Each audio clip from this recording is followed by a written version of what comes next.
C'est une question profonde qui traverse l'histoire de la pensée religieuse et philosophique. Plusieurs perspectives peuvent éclairer cette interrogation. La présence dans l'absence. Dans de nombreuses traditions spirituelles, l'absence ressentie n'est pas l'absence réelle. Le silence de Dieu, ce que les mystiques appellent la nuit obscure, fait souvent partie du chemin spirituel. Saint Jean de la Croix ou Maître Eckhart ont écrit sur cette apparente désertion comme étant paradoxalement un signe de proximité plus intime.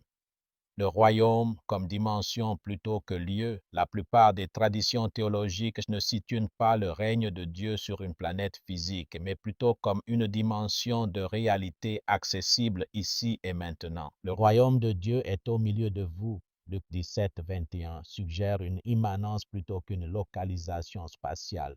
L'Église comme communauté par bâtiment. L'absence ressentie dans les églises peut venir de la confusion entre l'institution et l'essentiel. Beaucoup de penseurs de Kierkegaard à Simone Weil ont critiqué l'Église institutionnelle tout en maintenant une foi vivante.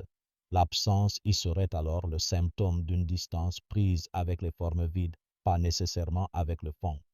Le monde comme lieu du divin. Si Dieu semble absent du monde, c'est peut-être parce que nous cherchons une présence spectaculaire, là où elle se manifeste dans l'ordinaire. L'acte de justice, la beauté inattendue, la rencontre authentique, la compassion silencieuse. Le divin ne règne pas comme un monarque sur un territoire, mais se donne dans la relation et la transformation. La question elle-même comme réponse, votre question suggère que vous portez encore en vous l'attente de ce sens. Cette attente, ce désir est peut-être déjà une forme de présence, un appel à laquelle vous répondez en cherchant. Qu'est-ce qui vous amène à poser cette question aujourd'hui?